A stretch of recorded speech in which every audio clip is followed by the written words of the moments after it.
Hello friends, welcome back to my YouTube channel. स्वागत है आपका अपने यूट्यूब चैनल पर। आज हम बात करने वाले हैं राजनीति के सभी महत्वपूर्ण क्वेश्चंस के बारे में। ये पार्ट 1 होगा, इसका पार्ट 2 बाद में आएगा। तो पार्ट 1 में हम 25 क्वेश्चंस को कवर करने वाले हैं। तो चलिए वीडियो को स्टार्ट करते हैं। स्टार्ट करने से पहले आप जानते हैं वीडियो को लाइक और चैनल को सब्सक्राइब पहले ही कर दीजिएगा। तो चलिए क्वेश्चन नंबर 1 की ओर चलते हैं। तो ये रहा क्वेश्चन नंबर 1 और क्वेश्चन नंबर 1 में पूछा गया है, राष्ट्रीय स्वयंसेवक संघ का निर्माण कब हुआ था। राष्ट्रीय स्वयंसेवक संघ का निर्माण कब हुआ था।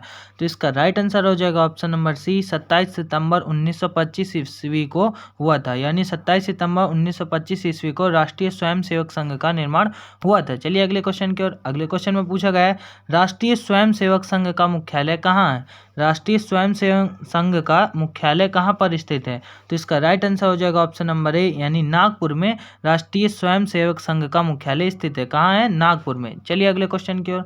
अगले क्वेश्चन में पूछा गया है, राष्ट्रीय स्वयंसेवक संघ का संस्थापक कौन है। राष्ट्रीय स्वयंसेवक संघ का संस्थापक कौन है। तो इसका राइट आंसर हो जाएगा ऑप्शन नंबर डी, यानी केशव बलिराम हेडगेवार। केशव बलिराम हेडगेवार राष्ट्रीय स्वयंसेवक संघ का संस्थापक है। चलिए अगले क्वेश्चन की ओर। अगले क्वेश्चन में पूछा गया है, भारतीय जनता पार्टी का स्थापना कब हुआ था। यानी भारतीय जनता पार्टी की स्थापना कब हुई थी। तो इसका राइट आंसर हो जाएगा ऑप्शन नंबर बी, 6 अप्रैल 1980 ईस्वी को भारतीय जनता पार्टी यानी बीजेपी की संस्थापना हुई थी। चलिए अगले क्वेश्चन की ओर। अगले क्वेश्चन में पूछा गया है, भारतीय जनसंघ का स्थापना कब हुई थी। भारतीय जनसंघ का स्थापना कब हुई थी, यानी भारतीय जनसंघ की स्थापना कब हुई थी। तो इसका राइट आंसर हो जाएगा ऑप्शन नंबर सी, 21 अक्टूबर 1951 ईस्वी को भारतीय जनसंघ का स्थापना हुआ था। चलिए अगले क्वेश्चन की ओर। अगले क्वेश्चन में पूछा गया, भारतीय जनता पार्टी यानी बीजेपी का मुख्यालय कहाँ पर है। बीजेपी का मुख्यालय कहाँ पर है। तो इसका राइट आंसर हो जाएगा ऑप्शन नंबर ए, नई दिल्ली। भारतीय जनता पार्टी का मुख्यालय नई दिल्ली पर स्थित है। चलिए अगले क्वेश्चन की ओर। अगले क्वेश्चन में पूछा गया है, भारतीय जनता पार्टी का चिन्ह क्या है। भारतीय जनता पार्टी का चिन्ह क्या है। तो इसका राइट आंसर हो जाएगा ऑप्शन नंबर डी, कमल। कमल है भारतीय जनता पार्टी का चिन्ह। चलिए अगले क्वेश्चन की ओर। आम आदमी पार्टी की स्थापना कब हुई थी। यानी आम आदमी पार्टी की स्थापना कब हुई थी। तो इसका राइट आंसर हो जाएगा ऑप्शन नंबर बी, यानी 26 नवंबर 2012 को आम आदमी पार्टी यानी एएपी की स्थापना हुई थी। चलिए अगले क्वेश्चन की ओर। अगले क्वेश्चन में पूछा गया है, भारत का पहला विधि और न्याय यानी लॉ एंड जस्टिस, भारत का पहला विधि और न्याय यानी लॉ या जस्टिस का मंत्री कौन है, यानी मंत्री है कौन है। तो इसका राइट आंसर हो जाएगा ऑप्शन नंबर सी, यानी भीमराव रामजी अंबेडकर। यानी भीमराव रामजी अंबेडकर है भारत का पहला विधि और न्याय यानी लॉ एंड जस्टिस का मंत्री। चलिए अगले क्वेश्चन की ओर। लोकसभा का उम्मीदवार होने के लिए अल्पतम उम्र क्या है, यानी लोकसभा का उम्मीदवार बनने के लिए न्यूनतम उम्र कितनी होनी चाहिए। तो इसका राइट आंसर हो जाएगा ऑप्शन नंबर ए, यानी कि 25 वर्ष। 25 वर्ष लोकसभा का उम्मीदवार बनने के लिए होना चाहिए। चलिए अगले क्वेश्चन की ओर। राज्यसभा का उम्मीदवार होने के लिए अल्पतम उम्र कितनी होनी चाहिए, यानी कि राज्यसभा का उम्मीदवार बनने के लिए लगभग छोटी से छोटी आयु कितनी होनी चाहिए। तो इसका राइट आंसर हो जाएगा ऑप्शन नंबर ए, यानी 30 साल। यानी 30 साल राज्यसभा का उम्मीदवार बनने के लिए अल्पतम आयु होनी चाहिए। अगले क्वेश्चन की ओर चलते हैं। अगले क्वेश्चन में पूछा गया, योजना आयोग कब बनाई गई थी। योजना आयोग कब बनाई गई थी। तो इसका राइट आंसर हो जाएगा ऑप्शन नंबर बी, 1950 ईस्वी को योजना आयोग बनाई गई थी। चलिए अगले क्वेश्चन की ओर। अगले क्वेश्चन में पूछा गया है, योजना आयोग का प्रतिस्थापना किस से हुआ है। यानी योजना आयोग जो है इसकी प्रतिस्थापना किससे हुई है। तो इसका राइट आंसर हो जाएगा ऑप्शन नंबर सी, यानी नीति आयोग से योजना आयोग मिलकर बना है। चलिए अगले क्वेश्चन की ओर। अगले क्वेश्चन में पूछा गया है, नीति आयोग कब बनाई गई थी। यानी नीति आयोग का स्थापना कब की गई थी। तो इसका राइट आंसर हो जाएगा ऑप्शन नंबर ए, 1 जनवरी 2015 को नीति आयोग की स्थापना हुई थी। चलिए अगले क्वेश्चन की ओर। अगले क्वेश्चन में पूछा गया है, स्वच्छ भारत अभियान कब आरंभ हुआ। मोस्ट इंपॉर्टेंट क्वेश्चन है कि स्वच्छ भारत अभियान कब आरंभ हुआ था। तो इसका राइट आंसर हो जाएगा ऑप्शन नंबर सी, 2 अक्टूबर 2014। गांधी जयंती 2 अक्टूबर को गांधी जयंती है, तो उसी के दिन स्वच्छ भारत अभियान को स्टार्ट किया गया था 2014 में। मोस्ट इंपॉर्टेंट क्वेश्चन है, इंपॉर्टेंट क्वेश्चन है, टिक कर लीजिएगा।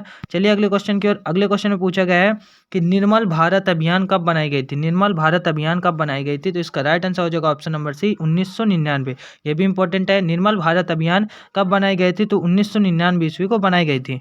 चलिए अगले क्वेश्चन की ओर। आज़ाद हिंद फौज का कब सक्रिय हुआ था। आज़ाद हिंद फौज कब सक्रिय हुआ था। आज़ाद हिंद फौज जो बनाई थी वो कब सक्रिय हुई थी। ये मोस्ट इंपॉर्टेंट क्वेश्चन में से एक है। तो इसका राइट आंसर हो जाएगा ऑप्शन नंबर ए 1942 ईस्वी में सक्रिय हुई थी। चलिए अगले क्वेश्चन की ओर।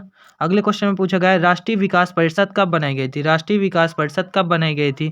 तो इसका राइट आंसर हो जाएगा ऑप्शन नंबर सी अगस्त 1952 ईस्वी को राष्ट्रीय विकास परिषद बनाई गई थी। चलिए अगले क्वेश्चन की ओर। अगले क्वेश्चन में पूछा गया है राष्ट्रवाद की अवधारणा का जन्म किस घटना से माना जाता है?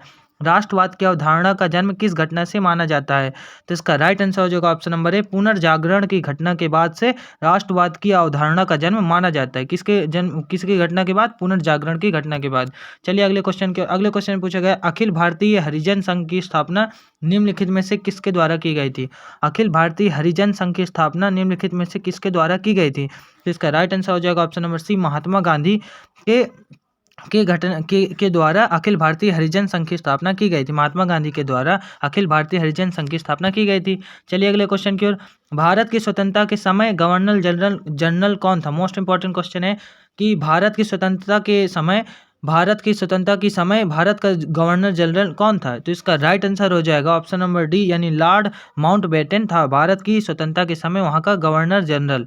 चलिए अगले क्वेश्चन की ओर। अखिल भारतीय ट्रेड यूनियन कांग्रेस के प्रथम अध्यक्ष कौन थे? अखिल भारतीय ट्रेड यूनियन कांग्रेस के प्रथम अध्यक्ष कौन थे? तो इसका राइट आंसर हो जाएगा option number B Lala Lajpat Rai Akhil Bharatiya trade union Congress के प्रथम अध्यक्ष थे। चलिए अगले क्वेश्चन की ओर। भारतीय राष्ट्रीय कांग्रेस का प्रथम अध्यक्ष कौन था? भारतीय राष्ट्रीय कांग्रेस का प्रथम अध्यक्ष कौन था? मोस्ट इंपॉर्टेंट क्वेश्चन है कि भारतीय राष्ट्रीय कांग्रेस का प्रथम अध्यक्ष कौन था? तो इसका राइट आंसर हो जाएगा ऑप्शन नंबर ए यानी डब्ल्यू सी बनर्जी भारतीय राष्ट्रीय कांग्रेस के प्रथम अध्यक्ष थे। चलिए अगले क्वेश्चन की ओर। अगले क्वेश्चन में पूछा गया भारत का ग्रैंड ओल्ड मैन किसे कहा जाता था? ग्रैंड ओल्ड मैन किसे कहा जाता था? तो इसका राइट आंसर हो जाएगा ऑप्शन नंबर ए यानी कि दादा भाई नौरोजी को ग्रैंड ओल्ड मैन के नाम से जाना जाता था। चलिए अगले क्वेश्चन की ओर। यह इस सेशन का लास्ट क्वेश्चन है। इस क्वेश्चन में पूछा गया है किसने कहा था कि गांधी जी ने राष्ट्रीय आंदोलन को एक क्रांतिकारी आंदोलन और जन आंदोलन का रूप दिया है? वह कौन था जिसने कहा था गांधी जी ने राष्ट्रीय आंदोलन को एक क्रांतिकारी आंदोलन और जन आंदोलन के रूप में बदल दिया? तो इसका राइट आंसर हो जाएगा ऑप्शन नंबर ए यानी कि कूपलैंड ने ये कहा था। किसने कहा था? कूपलैंड ने कहा था। तो ये हमारे 25 क्वेश्चन थे जो कि मोस्ट इंपॉर्टेंट थे। आगे भी इसका पार्ट सेकंड आता रहेगा। तो आई होप आपको वीडियो अच्छी लगी तो वीडियो को लाइक और चैनल को सब्सक्राइब जरूर करके जाए। Thank you.